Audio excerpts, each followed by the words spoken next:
Just a quick idea what we're doing here. Pull the elbow off.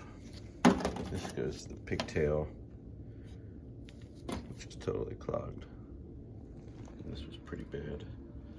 The pressure switch. I'm gonna try to clean this pigtail out, put it back together. These are the low water switches. Need a new one. Piping. Looks like it's street elbow to galvanized. Coupler